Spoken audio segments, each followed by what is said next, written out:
Ako po si DJ Frankie sa GV 99.9, Your Good Vibes.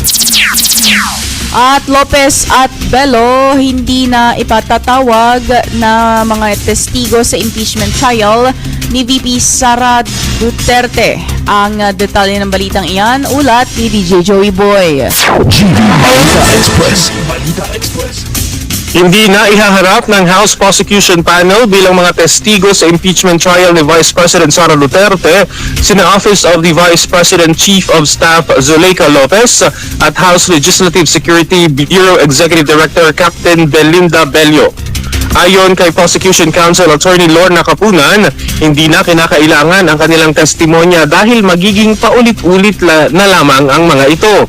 Aniya, sapat na ang impormasyong nakuha ng prosecution mula sa mga naunang testigong humarap sa impeachment court upang suportahan ang kanilang mga argumento.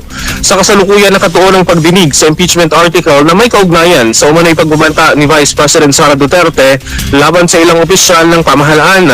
Patuloy namang inaasahan ang mga susunod na pagdinig habang isinusulong ng Senado ang impeachment proceedings laban sa Vice Presidente. Para sa GV Balita Express, ito si DJ Joey Boy sa GV 99.9, Your Good Vibes. Sa pagpapatuloy ng ating mga balita, mga health workers, hinamon ang bagong DOH Secretary na paigtingin ang serbisyong pangkalusugan.